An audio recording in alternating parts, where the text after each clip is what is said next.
Hola Honduras, gracias por este honor, elevadísimo honor de poder estar en sus hogares este domingo en el programa Vanegas. He invitado para que nos acompañe en el estudio Rosario Sagastume de Ferrari en esta semana al honorable diputado por el departamento de Cortés en el Congreso de la República, el licenciado Walter Rolando Romero, un experto en finanzas y en auditoría con quien vamos a revisar la actualidad nacional y a consultarle si hay o no equidad en la política tributaria de este país, la importancia de las auditorías en la prevención de la corrupción administrativa y otros tópicos que se pueden hablar con este buen hombre que hoy nos acompaña. Nuestro invitado, el licenciado Romero, es licenciado en Contaduría Pública, graduado de la Universidad de Honduras. Tiene una maestría en Administración de Empresas, es doctorado en Economía y de Gobierno por la Universidad Menéndez Pelayo de Madrid, España. Es socio director de la firma Grupo Asesores. Es además un experto en auditoría e impuestos, con una especialización en administración financiera, auditoría financiera y auditoría de sistemas de calidad ISO 9000. Está certificado por firmas internacionales, es director del programa Riqueza y Éxito, está dedicado a brindar capacitaciones de finanzas, liderazgo y desarrollo humano. Es expositor nacional e internacional en temas de auditoría, impuestos, contabilidad y finanzas.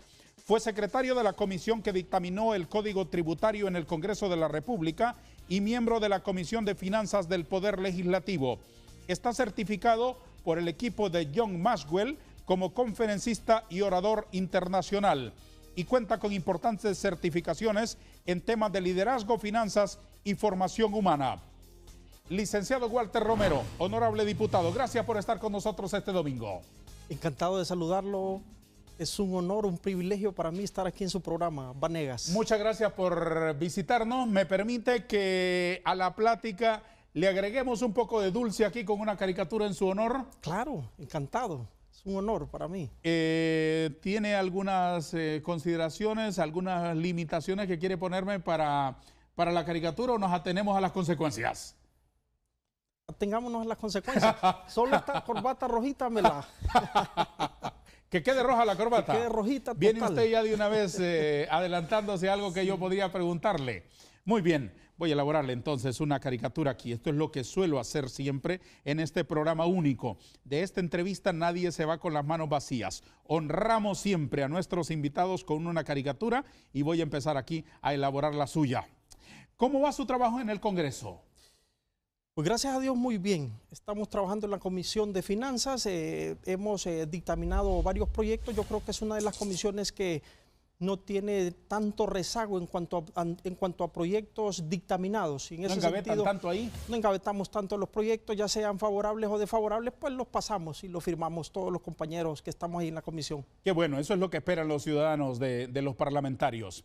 Quiero aprovechar su presencia aquí para hablar de un tópico importante como es los impuestos y las cargas tributarias que tiene el pueblo de Honduras, que en las últimas semanas, bueno, siempre se ha discutido sobre el orden, sobre más bien el desorden que hay en cuanto a los tributos que se cargan a los ciudadanos y a las personas jurídicas, a las empresas. ¿Cómo ve al azar? Bueno, yo la miro como una institución que está en desarrollo. Cuando se cerró la antigua Dirección Ejecutiva de Ingresos y que entra al azar, pues cambian prácticamente el 95% del recurso humano y ahorita yo creo que están pagando el derecho a piso, como dicen, o el precio de la curva de aprendizaje de todos estos profesionales, porque realmente hay mucho problema, por lo menos los contribuyentes me llaman mucho, las cámaras de comercio, el COEP y muchos contribuyentes pequeños, medianos y grandes empresarios llaman bastante quejándose sobre las interpretaciones que hace la administración tributaria justamente a las leyes, a los reglamentos y a los decretos. En este caso, por ejemplo, a la ley del impuesto sobre la renta, ley del impuesto sobre ventas. Entonces hay un tanto de disgusto por parte de los obligados tributarios porque no se está interpretando tan exacta la ley como se quisiera. El mismo Código Tributario dice que no se le puede dar una explicación diferente a lo que dice exactamente los párrafos, ¿verdad?, que están tipificados en la ley. ¿Cuál es la principal dificultad del SAR a la hora de estar cobrando los tributos, que hay tantas quejas de la empresa privada? ¿Dónde está la deficiencia, si es un asunto institucional o si es un asunto de aplicación de las leyes, de interpretación? ¿Dónde está ahí el enredo? Bueno, uno de los factores es que hay mucha tardanza en la respuesta a las peticiones que hacen los obligados tributarios. Respuesta del SAR. Respuesta por parte del SAR. Para sí. las inquietudes de los obligados. Correctamente. De los contribuyentes. Exactamente. Entonces, por ejemplo, reciente me llamó un pequeño contribuyente que empezó a declarar, por ejemplo, las retenciones en la fuente, porque empezó a partir de ahí a retenerle a sus colaboradores que pasaron el techo que establece la base exenta, presentó su declaración informativa e inmediatamente el sistema le habilitó 5 años hacia atrás las declaraciones informativas, cuando él en ningún momento había estado reteniendo porque no pasaban sus colaboradores el sueldo, que son 16.500 en este momento, ¿verdad? Y en otros años pues ha sido un poquito menos, ¿verdad? Porque va subiendo cada año. Pero ¿qué pasó? Al habilitarle esas declaraciones informativas, este pequeño contribuyente, ¿sabe qué es lo que pasó? Va al SAR, mete una petición para que le den de baja a esos omisos que él realmente no le corresponden, sí, pero él necesita sacar la facturación. Cuando él necesita sacar la facturación, la imprenta le dice, no, está bloqueado porque usted tiene una deuda ya, debe 5 años de declaraciones omisas y tiene una multa de acuerdo al artículo 160, que es una cantidad enorme de dinero. Entonces, ¿qué es lo que pasa? Él viene y le dice a la misma administración tributaria, meta esa declaración, dele de baja de omisas. Pero el trámite, ¿cuánto va a tardar? Ya lleva 2 meses, me dice el hombre. Ellos mismos me dicen, meta una prórroga para que las facturas me sigan siendo válidas con el código de autorización anterior. ¿Y mientras va pasando el tiempo? Mientras va pasando el tiempo, ¿cuál es el problema? Que el hombre no puede facturar. Este pequeño contribuyente no puede facturar. Llegan sus clientes y le dicen, no señor, si usted no me da factura autorizada por la administración tributaria, yo no le pago los clientes al crédito. Y los clientes de contado le dicen, yo no compro aquí en este lugar. Y entonces se le ha venido abajo en estos últimos 2 meses el negocio, que el hombre está en una desesperación, me llama tremendamente. Es natural, es lógico. Natural, sí. Porque me dice, ¿qué puedo hacer? ¿Qué pasa si él de casualidad llegase a hacer una factura, digamos, llamémosle inventada, por decir algo? Ya sería un defraudador del fisco. ¿Por qué? Porque está incumpliendo la ley. Exacto. Entonces está con las manos cruzadas, tiene un inventario en su pequeña bodega y no puede hacer absolutamente nada y hasta el son de hoy no le han resuelto. ¿Y el SAR comete errores de interpretación? Totalmente, totalmente. Deme ejemplos. Por ejemplo, hay un párrafo en la ley del impuesto sobre ventas, por ejemplo, que dice que los servicios utilizados para la producción, elaboración y venta, los servicios, son créditos fiscales para el obligado tributario, es decir, para el contribuyente. Entonces, por ejemplo, un contribuyente que tiene varias tiendas y renta su local, ¿verdad?, o contrata seguridad para su local, porque ahora usted sabe, con la inseguridad que tiene nuestro país en este momento, o sea, la gente si no mira un guardia de seguridad no entra. Sí. Ese es un gasto obligado de la empresa. Ese es un gasto obligado. Sí. Entonces, ¿qué ocurre? Entonces, el párrafo de la ley es más que claro, pero el SAR dice, no, fíjese que usted no necesita un guardia de seguridad para vender. ¿Cómo que no lo necesito? Si es parte de la seguridad que le doy a mis clientes. Entonces, ¿ese gasto? Entonces le dice, ese crédito fiscal por impuesto sobre ventas no lo puede tomar como crédito fiscal en su declaración, sino que llevarlo a costo o gasto. Entonces, si lo llevo a costo o gasto, solo recupero un 25%. Si lo llevo como crédito fiscal, recupero un 100%, que es lo que la ley establece. Si recupero un 100%, la empresa pues tiene mayor liquidez, mayor fluidez para seguir operando y ser sostenible y rentable en el tiempo. Deme otro ejemplo de asuntos de interpretación en los que los obligados tributarios y el SAR entran en controversia. Por ejemplo, algo que peleé mucho yo recientemente fue la facturación. Miles, sobre todo miles de pequeños contribuyentes quedaron afectados. ¿Por qué? Porque emite un acuerdo el 12 de noviembre la Secretaría de Finanzas en conjunto con la Administración Tributaria. ¿Sí? ¿Y sabe qué pasó? Le dicen ahí que a partir del 1 de marzo, que fue reformado ese decreto, a partir del 1 de marzo todos los obligados tributarios en sus facturas tienen que tener todos los requisitos. Y uno de los requisitos son los descuentos y rebajas sobre ventas. El problema es que la misma ley no es retroactiva. Artículo 96 de la Constitución de la República, artículo 13, numeral 5 del Código Tributario. Entonces, si yo emití facturas impresas, hablo de facturas impresas, que las emiten los pequeños contribuyentes, el micro, el pequeño, el emprendedor. la emití el 10 o el 11 de noviembre y el 12 sale publicado un acuerdo, la misma administración tributaria, de acuerdo al artículo 62 del reglamento, dice que van a tener validez los documentos fiscales durante un año o durante el tiempo que la administración le dé vigencia. Entonces, ¿cuándo se llegó la fecha de marzo? Cuando se llegó la fecha de marzo le dicen a todos, ya no valen los documentos fiscales y emiten un comunicado que está amparado en ese acuerdo que está mal interpretado y le dicen ya sus facturas no valen. Entonces dice el contribuyente, fíjese que tengo 10 talonarios, 15 talonarios, 20 talonarios, gente que invirtió 3.000 empiras, 5.000 empiras, 8.000 empiras. ¿En el tiraje de esa papelería? En el tiraje de esa papelería y que se le vencía en noviembre, en octubre, en septiembre, en julio y que pudo haber utilizado esa factura, ahora tiene que gastar 5.000 empiras que lo puede utilizar para la alimentación de sus hijos, para la escuela de sus hijos. Para la inversión en la empresa. Para la inversión en la empresa, en el mismo para centro la de trabajo. Exacto. Entonces, y al final, no, se cierran en que no, que el acuerdo dice ahí. Y lo establecimos, lo mencionamos en finanzas, lo mencionamos en la administración tributaria, pero al final no se tuvo ninguna respuesta al caso. Diputado Romero, ¿Honduras necesita un pacto fiscal, un acuerdo entre todos para tener claras las reglas de los tributos? Definitivamente, yo creo que sí. Necesitamos un pacto fiscal. ¿Para qué? Para que verdaderamente haya equidad tributaria. ¿Por qué? Porque aquí el grande paga el mismo porcentaje de impuestos que paga el pequeño.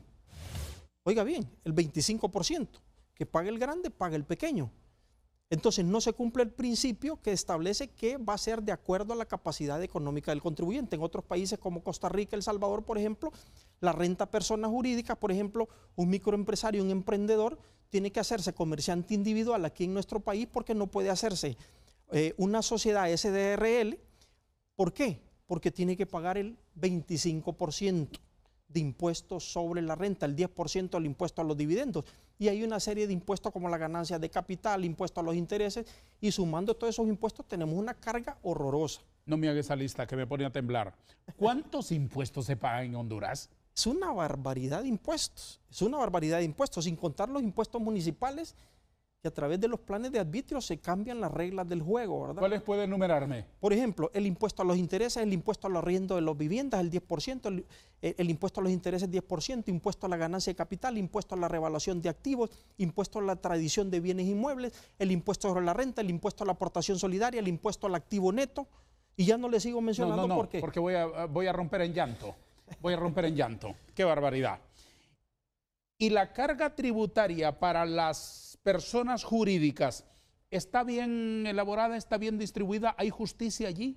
A mí me parece que debemos tener un poco de homologar un poco con otros países. Por ejemplo, si nos vamos a Guatemala, que es un país vecino en el cual competimos bastante en cuanto a traer la inversión extranjera, que es la que nos va a generar el empleo. Por ejemplo, tenemos un 10% más de impuestos en relación, por ejemplo, al impuesto sobre la renta, que en Guatemala es el 25% y un 5% de impuesto a los dividendos. En Honduras está hablando 25% de impuesto sobre la renta, más un 5% de aportación solidaria, más un 10% de impuesto a los dividendos. Está hablando un 40% contra un 30% de Guatemala. Esto en la parte de medianos y grandes empresas jurídicas. Pues entonces a mí me parece que se puede hacer una reducción con el sentido de atraer la inversión. El ilustre diputado Walter Romero, experto en finanzas y en tributos, está aquí con nosotros tocando un tema que obviamente no es agradable, pero es un tema que tenemos que entender. Vamos a hacer una pausa en el programa y continuamos con el diálogo y con la caricatura.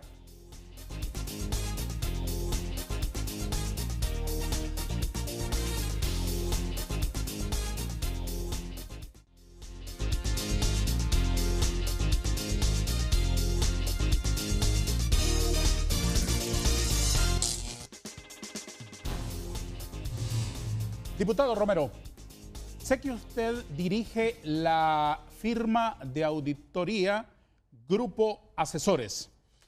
¿Qué servicios prestan las firmas que auditan? Bueno, las firmas prestamos servicio, por ejemplo, de auditoría de estados financieros con propósitos financieros. Estamos regulados por la Comisión Nacional de Bancos y Seguros y son estados financieros auditados para establecer si las empresas cumplen con las normas internacionales de información financiera y con los principios de contabilidad, digamos, generalmente aceptados, que ahora son las NIF. Explíquemelo con manzanitas para que nosotros los sencillos podamos entenderlo eso mejor. Las empresas deben llevar contabilidad, ¿verdad? Entonces son una empresa de contabilidad, son una empresa que vigila la operación contable y todas las finanzas de las empresas, valga el juego de palabras, pero la diferencia es que están en categorías, están certificados, los vigila, los audita o los autoriza la Comisión Nacional de Banco y Seguros. ¿Así es que funciona? Totalmente de acuerdo. Tenemos que estar afiliados a la Comisión Nacional de Banco y Seguros. Ahí estamos afiliados, por ejemplo, a la Asociación de Firmas de Auditoría, al Colegio Profesional Universitario de Contaduría Pública, al Colegio de Peritos Mercantiles, a la Junta Técnica y, en fin, hay que estar certificado. ¿Para qué? Y tener personal capacitado, calificado, el cual tenemos que estar capacitando todas las semanas para que cumplan con las normas y los requerimientos y el objetivo principal, que los estados financieros sean fiables, sean confiables, porque al momento que un banco, por decir así, va a dar un financiamiento, tiene que saber y cerciorarse que esos estados financieros auditados sean certificados por una empresa. Que parte de una información fidedigna. Correcto. Y en ese sentido, ustedes son avalados por, en el caso suyo, avalado por empresas internacionales. Somos también representantes y miembros de una firma que es la número 6 a nivel mundial, que es Geneva Group International, GGI, y representa la número 6 a nivel mundial. Y eso nos da un respaldo enorme para poder calificar cada uno de nuestros procesos. Claro, esos son otros niveles. Esos son otros niveles, sin duda alguna. Esto de las auditorías, esto de la salud financiera, de la salud contable que deben tener las empresas, ¿qué beneficio tiene para el inversionista? Bueno, francamente, uno de los grandes beneficios que va a tener es saber que su empresa realmente está siendo rentable y sostenible en el tiempo y que no vaya a tener uno de los graves errores, porque una empresa puede ser rentable, ¿sí?, pero puede quebrar por iliquidez. Oiga bien, o sea, puede tener en su estado de resultados que ganó 5 millones, pero puede ser de que en su cash flow, en su flujo de caja, en el banco, esté en cero. ¿Y cómo puede ser esto? Puede ser de que tenga una mala política de créditos y que esté dando créditos sin ningún soporte y que todos esos 5 millones de utilidad están en cuentas por cobrar o estén en inventarios por malas compras de inventarios que se realizaron con productos que posiblemente ya van a pasar del mercado. Ajá. Y que se van a volver obsoletos dentro de poco tiempo. Y la auditoría adecuada y oportuna le evita todos esos riesgos. Le evita todos esos riesgos la auditoría, porque se evalúa cada una de las partes de los estados financieros, en este caso cada una de las partidas de los activos, como ser los efectivos equivalentes de efectivo, las cuentas por cobrar, los inventarios, la propiedad, planta y equipo, que esté bien soportada, que todo esté bien documentado, que por ejemplo sus egresos estén bien documentados y sobre todo un valor importante que damos nosotros es que estén cumpliendo con toda la normativa fiscal reglamentaria para evitar lógicamente incumplimientos con la administración tributaria y evitar ser multados y reparados por parte de esta institución si se incumplen, por ejemplo, o si se tienen infracciones tributarias. Muy bien, entonces, las empresas que auditan son empresas que deben vigilar la salud, por así decirlo, permítame usar ese término,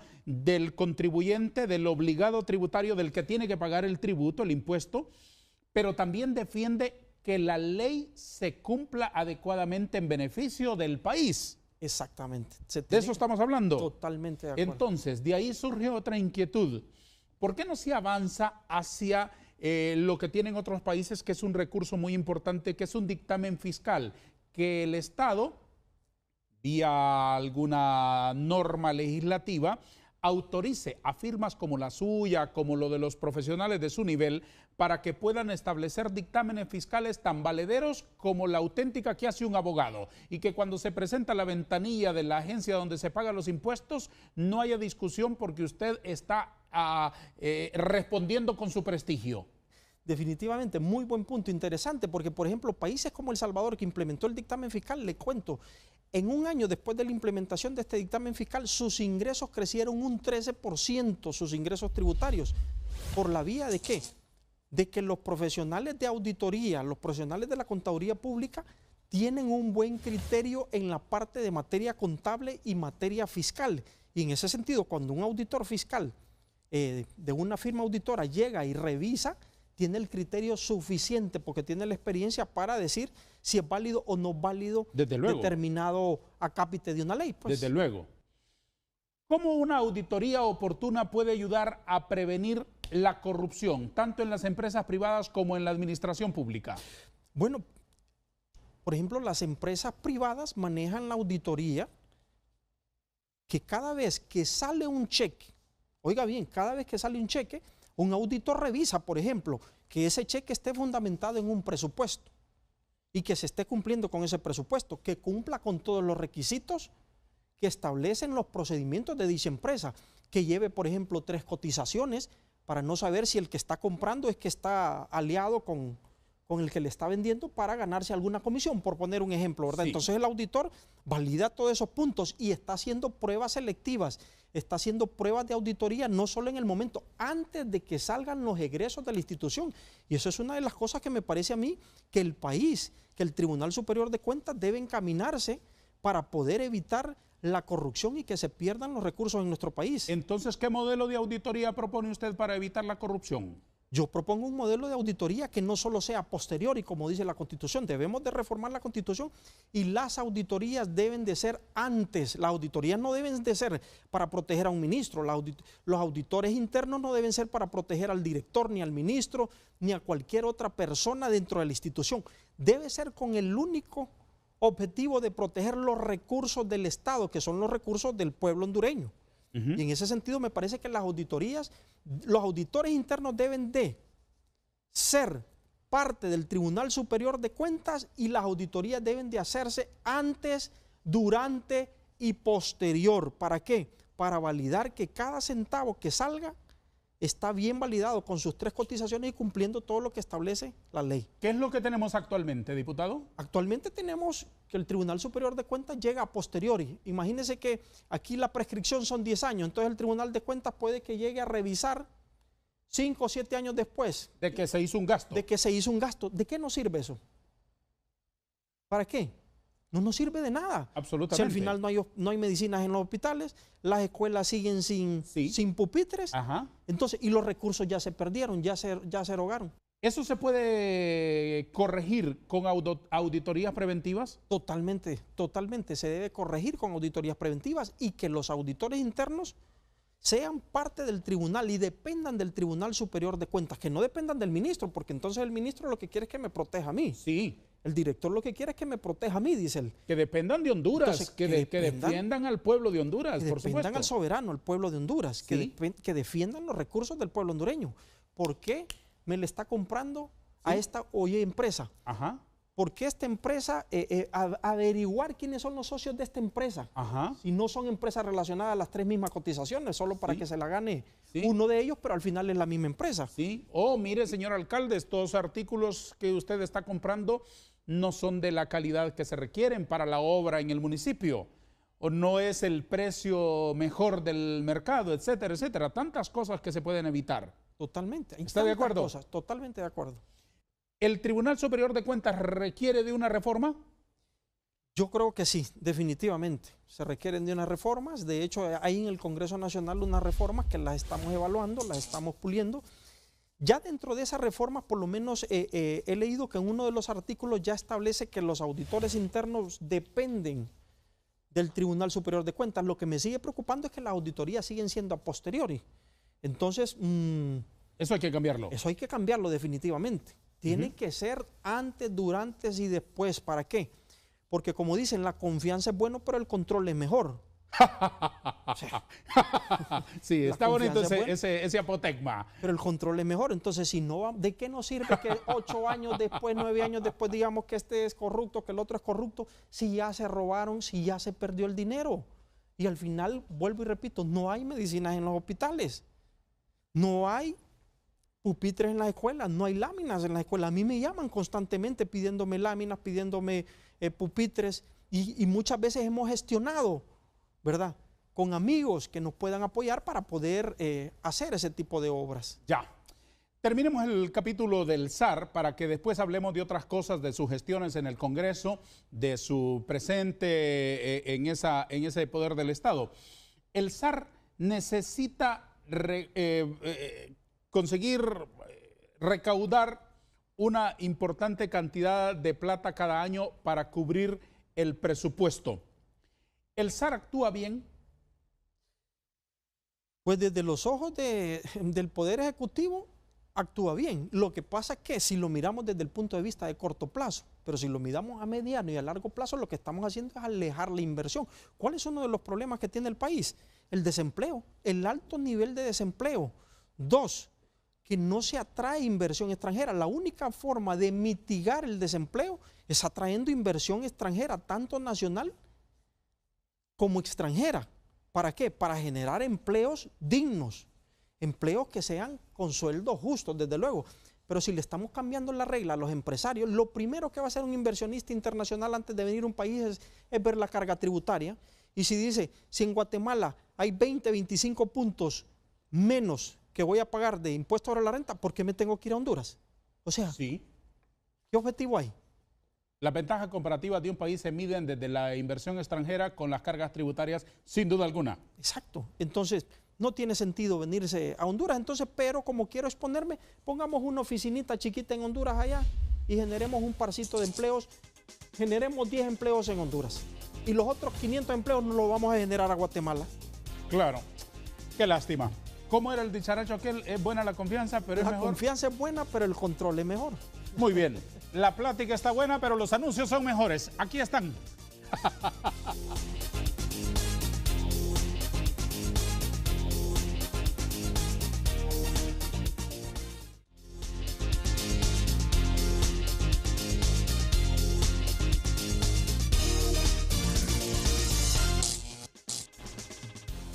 Este ritual de conversar sobre esta mesa de caricaturas, donde también estoy elaborando un dibujo, es de todos los domingos en los extremos del día.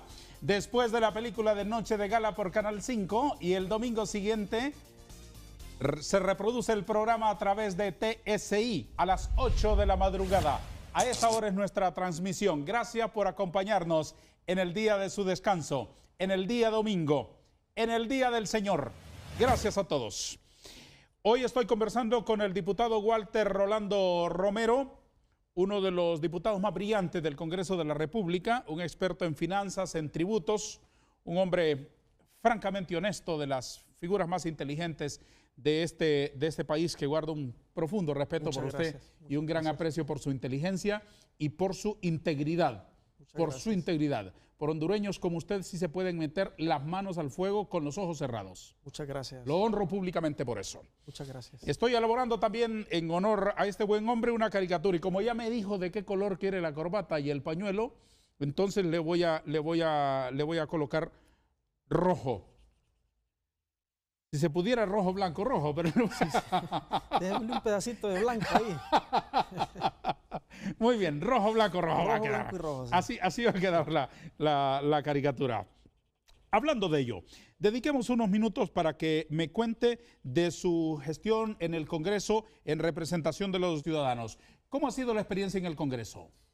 Bueno, muchas veces no es como uno le espera, que cree que todo va a ser a lo que uno quiere, ¿verdad? No, definitivamente que uno va aprendiendo a ser tolerante, pero sin embargo hemos conseguido cosas buenas para el pueblo hondureño. Por ejemplo, uno de los problemas... Cuénteme de eso, cuénteme de sus logros. ¿Para qué ha sido útil para los ciudadanos que usted sea diputado?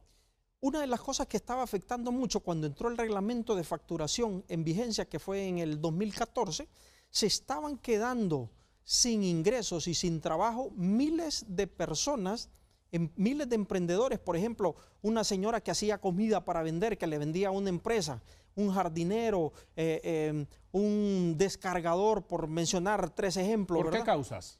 ¿Por qué causa? Porque el reglamento de facturación le obligaba a las empresas que si no contrataban personas que tuvieran un documento fiscal autorizado, para que si le compraban un mango le dieran una factura por exacto, los mangos.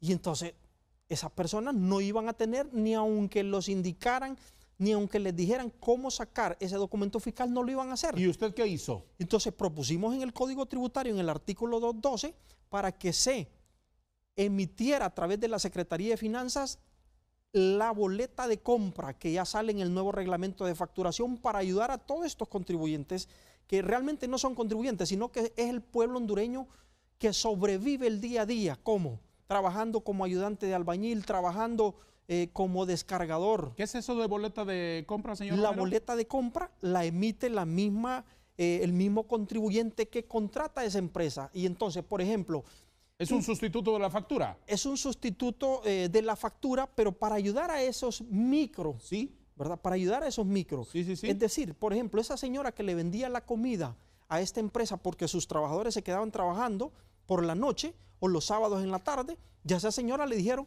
ya no más, ya no le podemos comprar a usted porque usted no tiene un documento fiscal. A partir de la boleta de compra que surge, propuesta por su servidor, entonces ya la pueden volver a contratar y la empresa emite un documento que es la boleta de compra autorizado por la administración tributaria y solo tiene que llenar, por ejemplo, 20 platos de comida, por decir algo, el valor tal, y aquí está, y la señora lo único que tiene que hacer es poner su firma y su huella digital. Y con eso el que está comprando respalda sus costos y gastos y, seguimos dándole la oportunidad De un ingreso, al pequeñito. a ese pequeñito. Sí. A ese pequeñito. Y además la empresa está cubriendo ese costo, está reportándolo. Está reportándolo. Y todos felices y contentos porque además la señora sigue vendiendo, la señora sigue teniendo el ingreso, por poner un ejemplo nada más, ¿verdad? Sí. Puede haber muchos otros. Sigue vendiendo, la empresa reporta ese gasto y los muchachos que se quedan trabajando hasta tarde tienen ahí su huevito estrellado, tienen ahí sus frijolitos, tienen ahí su quesito. ¿Qué le faltaría a eso para ser perfecto? Los platanitos. Un platanito maduro. Sí, un platanito maduro. Con mantequillita. Bien frito, con mantequillita. Y si le agregamos un poquito de aguacate, ¿le entra? Uy, hombre, claro. Y que las tortillitas sean frescas. Sí, sí, sí. Que las tortillitas sean frescas. Espectacular. Espectacular, ¿verdad? Sí. El desayuno, catracho. O la cena o lo que sea. Eso sustituye a una langosta. Ahora sí, hasta en el almuerzo el platanito. Muy bien. Pues qué bueno, diputado. ¿Qué otros aportes puede mencionarme usted desde el Congreso de la República en su gestión? Bueno, hemos ahorrado a los contribuyentes pequeños, medianos y grandes, por ejemplo, en propuestas de amnistías tributarias aduaneras, amnistías municipales. ¿Por qué? Aunque muchas personas piensan, ¿verdad? Porque yo me he topado con colegas y me dicen, las amnistías no son buenas porque hacen que la gente incumpla con sus pagos y se vuelva mal pagador. Se malacostumbra. Pero les digo yo, pero es que en un país donde la gente está sobreviviendo, donde las finanzas del pueblo hondureño son raquíticas, y como lo he dicho en otras ocasiones, hay que ser superhéroe para ser emprendedor, para ser empresario en nuestro país. Entonces, ¿qué se tiene que hacer en ese sentido? Hay que proponer varias cosas. Y una de las cosas que yo propuse en el Congreso Nacional para ir avanzando es el proyecto de exoneración de 5 años, oiga bien, para todos los emprendedores que facturen o que tengan ingresos hasta 5 millones de lempiras. Eso es una gran cosa que hicimos a favor de todos estos emprendedores. Fui el primero que propuse, que después fue apoyado por la Cámara de Comercio, por el Poder Ejecutivo, pero su servidor fue el primero que propuso exonerar en 5 años a todos estos emprendedores de impuestos sobre la renta, retenciones del 12.5 y del 1% y los impuestos municipales que también son onerosos. ¿Qué quiere decir usted cuando dice que para ser emprendedor en Honduras hay que ser una especie de superhéroe? Porque mire, hay un impuesto que sobre todo lo sufre el pequeño, ¿verdad? Pero lo han sufrido a todo nivel realmente. No puedo decir que solo el pequeño, que es un impuesto que muchos me dicen debería de pedir, diputado, que sea deducible ese impuesto, y es el impuesto famoso que se llama la extorsión. Por un lado tiene que estar bregando con la extorsión. Por otro lado, la alta carga tributaria, que ya representa el 18% del Producto Interno Bruto, de las más altas de Centroamérica. 18% del Producto Interno Bruto. Oiga bien solo este dato, solamente para reflexión. Los ingresos tributarios de nuestro país en este presupuesto del 2019, que se van a aumentar de 102.000, 103.000 millones que se lograron a 108.000, estamos hablando alrededor de 6.000 millones. Los 6.000 millones se van a ir íntegramente para pagar el servicio de la deuda del presupuesto. ¡Qué horror! O sea, no va a servir nada para comprar medicinas, no va a servir nada para arreglar las escuelas. Todo va a ser para el servicio de la deuda, porque el país está endeudado tremendamente. En más de 12.500 millones de dólares, sin contar con alrededor de unos 2.500 millones en la deuda de la ENE que está avalada por el Estado. Entonces ahí estamos llegando ya casi a los 15.000 millones de dólares. Ya no solo las actuales generaciones, sino que las futuras generaciones, los niños que ni siquiera han nacido ya están endeudados, ya le deben como 50, 60 mil empiras a las instituciones financieras, a los organismos internacionales. ¿Cómo se corrige eso? Bueno, aquí lo que se corrige es reduciendo el gasto corriente. ¿Cómo puede ser de que tengamos un presupuesto de casi 262 mil millones de lempiras y no hayan medicinas en los hospitales? Entonces hay demasiado clientelismo político, hay demasiada corrupción, demasiada impunidad, se eroga demasiado, se erosiona demasiado el dinero por la corrupción. Bueno, el Consejo Nacional Anticorrupción mencionaba, está denunciando permanentemente. Y decía que solo en el presupuesto de salud el 50%, oiga bien, se pierde en la corrupción. O sea que son alrededor, en términos generales, según datos que han dado el Consejo Nacional de la Corrupción, el FOSDE y otros organismos, se pierden en corrupción alrededor de 50 mil millones de lempiras al año. Es un escándalo. ¿Cuántos hospitales podemos hacer? Es una ingratitud contra este pueblo. Es una ingratitud. Qué horror. A ver, usted tiene 5 años en el Congreso como diputado. En los próximos 3, ¿en qué quiere enfocarse principalmente? Bueno, siempre uno de los enfoques es poder aliviar de las altas cargas tributarias al pueblo hondureño. Por ejemplo, el impuesto sobre ventas me parece horroroso, 15% de impuesto sobre ventas. Ese impuesto sobre ventas debería de bajar porque es un impuesto regresivo que afecta directamente al pueblo hondureño. Ese debería de estar en un 10 o un 12% a lo mucho. Entonces, y la única forma de bajarlo es reduciendo el gasto corriente, eliminando el clientelismo político y ese montón de paracaidistas que están nada más chupándole la sangre al Estado. Entonces, la reducción de impuestos tiene que ser una de las cosas sumamente importantes que a mí me parece que tenemos que hacer. ¿Y cómo se van a recuperar más impuestos?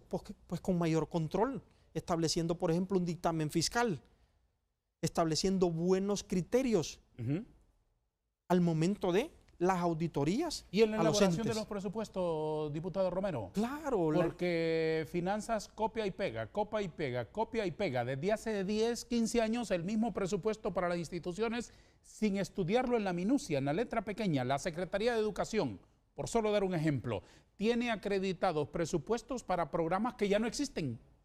Entonces tiene que andar el secretario de Educación pidiendo que le autoricen mover un renglón de gasto que tiene un nombre de una cosa que ya no existe para poder utilizarla en otro, porque se necesita recursos y no se tiene. Hombre, definitivamente. Entonces hay que recomponer, hay que reformular los presupuestos públicos. Me parece que el orden puede traernos esa multiplicación.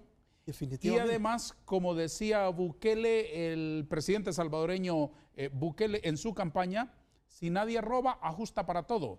Y si no se pierde, ajusta para todo. Y si no se malgasta, si no se derrocha, puede ajustar para todo, porque es una fortuna el presupuesto público. Totalmente de acuerdo. Mire que en una empresa privada, por decir algo, ahí premian a un gerente porque ahorre del presupuesto. Ajá. Pero un funcionario público lo que tiene que hacer es buscar no ahorrar nada. ¿Por qué? Porque piensa que en el siguiente año ya no le van a dar ese presupuesto. Entonces trata de gastarlo al máximo. Entonces ese me parece un error. Discrepo con esa forma de pensar de algunos funcionarios y me parece que ahí al presupuesto se le puede bajar totalmente una buena cantidad como para poder hacer reducción de impuestos y poder buscar bajo otras vías, buscando un crecimiento económico, estableciendo seguridad jurídica y reglas claras para los inversionistas, que al final es lo que nos van a generar el empleo. ¿Qué es lo que necesita Honduras? Empleo. ¿Qué más necesita? Salud y educación. Esas 3 cosas yo las resumo en una palabra: riqueza. Riqueza. Es así, estoy de acuerdo. En la construcción de ese nuevo país, con orden, con un gran sentido de que el dinero del pueblo de Honduras sí debe ser invertido de la manera más sabia posible. ¿Cuál es el papel que debemos jugarnos todos? ¿Cómo nos reparte usted responsabilidades? Al gobierno, a los ciudadanos, a los partidos políticos, a las empresas privadas y a todos en general. Bueno, yo creo que tenemos que salir un poco de la zona de confort. Tenemos que salir un poco de la zona de confort y si creemos que yo siempre le digo a los amigos, a los colegas, Debemos participar en política los decentes. Debemos participar en política la gente correcta, la gente íntegra. No es que vamos a perder, me van a tratar de corrupto y voy a perder mi imagen. Bueno, es un precio que pagar porque de todas maneras, más adelante, si no lo hacemos, vamos a pagar un alto precio que se va a llevar como resultado altos índices de violencia, altos índices de pobreza, corrupción. ¿Y qué está haciendo los profesionales hoy en día? Se están yendo del país. ¿Y qué se está haciendo? La gente también de escasos recursos se está yendo del país. Y esas grandes caravanas que están saliendo. Y no es cierto también de que no es cierto que todos los que participan en la política se van a desprestigiar. Yo creo que los actos hablan por los ciudadanos. Totalmente. Y se puede ser decente en todas las actividades humanas. Exacto. Sí se puede. Sí se puede. Claro. Muy bien.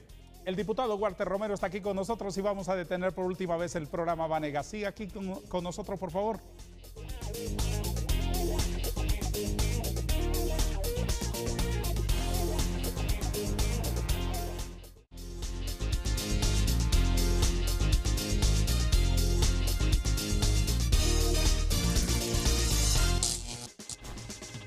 Una de las personalidades formadoras de líderes en el mundo más prestigiadas es don John Maxwell. ¿Es así, no? Correcto. Usted es del equipo de John Maxwell, certificado para poder trabajar formando, capacitando líderes, impulsando líderes. ¿De qué se trata esa faceta de su trabajo, diputado Romero? Bueno, eso es algo que me apasiona, que yo siento, bueno, desde muy joven, desde que tenía 14, 15 años, siempre que estoy con una persona a la par, trato de influenciarla positivamente, de que cambie su forma de pensar y de que piense que sí se puede lograr tener éxito en nuestro país. Y cuando hablo de éxito no estoy hablando de un viaje ni de un destino, sino que cuando hablo de éxito es que podemos llegar a tener la calidad de vida que nosotros decidamos. Entonces, por eso me certifiqué con John Maxwell, porque lo considero que es un gran mentor y es uno de los hombres más especialistas en la parte de liderazgo. Aparte que todo está fundamentado, su doctrina y sus principios están fundamentados en la palabra de Dios, en la Biblia. Entonces eso me gustó mucho, porque los principios y valores realmente vienen de ahí, de la Biblia. ¿Y en qué consiste el servicio que usted presta en ese sentido? Aquí prácticamente consiste en ayudarle a la gente a entrenarla en materia de liderazgo, cómo ser un mejor líder, cómo tener mejor relaciones con los demás, cómo tener mejor comunicación. Y también se dan seminarios en la parte de ventas, por ejemplo, cómo ser un líder en ventas. ¿Lo hacen a través de conferencias? A través de conferencias. Somos un equipo de conferencistas, ¿verdad? Incluyendo su servidor, y que estamos apoyando y sobre todo ayudándoles, no solo dándoles herramientas, sino que también ayudándoles a que cambien su forma de pensar, porque ahí es donde está la clave. La clave. Sí. Cambiando la forma de pensar, empezamos a cambiar todo. Sí, desde luego.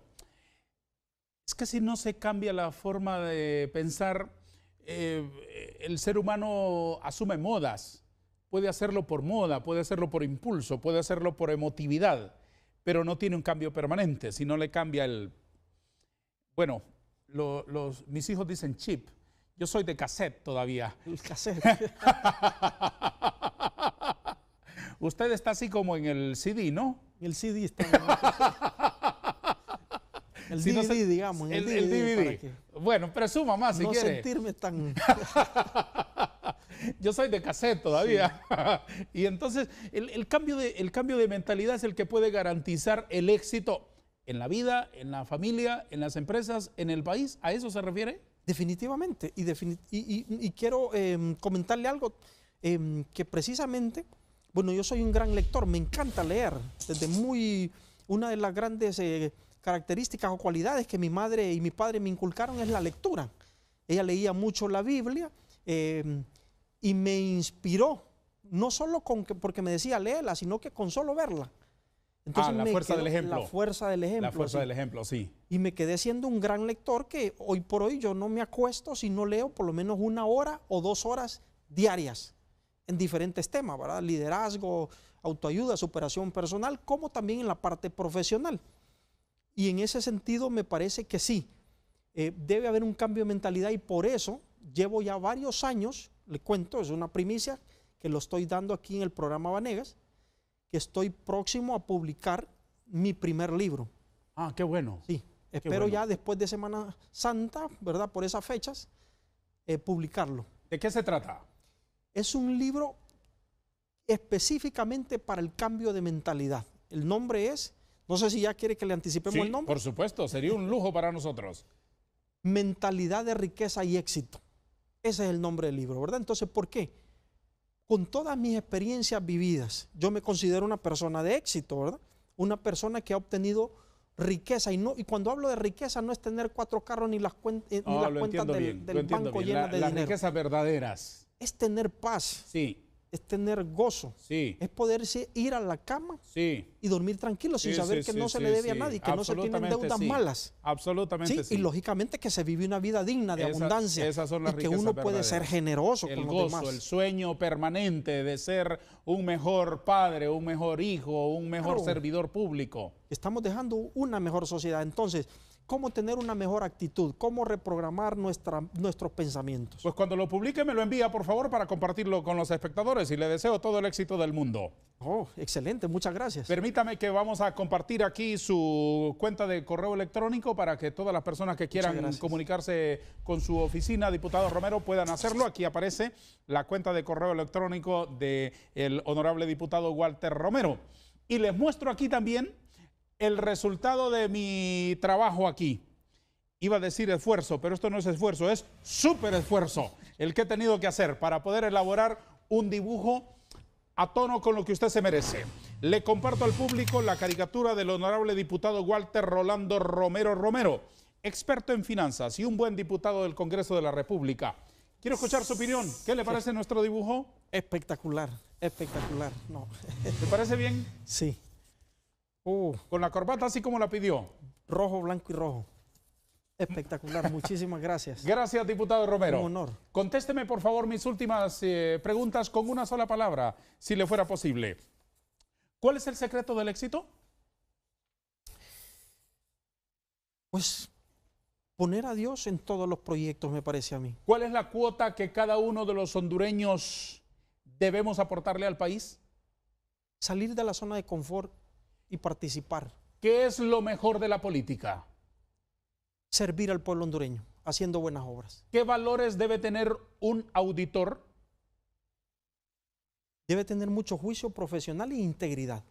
¿Qué tipo de diputado es usted? Un diputado honesto, íntegro, beligerante y al servicio del pueblo. ¿Cómo califica al SAR? Una institución que está en proceso de desarrollo. ¿Cuáles son los deberes del cristiano ante la política? Creo que es ser levadura en la masa para que leude, o sea, impactar, no solo quedarse cómodamente, ¿verdad?, sino que meterse. ¿Cómo se debe actuar en la vida para que una profecía de Dios tenga cumplimiento en la vida de una persona? Aquí establecerla, escribirla y declararla, porque hay poder en la boca, y luego accionar. ¿Es difícil ser honesto? Si se tienen principios y valores sólidos, no. ¿Qué representan para usted Rocío, Desiré y María Belén? Son mis motores, son mi vida. Gracias por haber estado con nosotros en el programa Vanega, diputado Romero. Muchísimas gracias, un honor. Igualmente, el honor ha sido nuestro y le deseo muchos éxitos. Gracias, gracias. A todos, gracias. Adiós.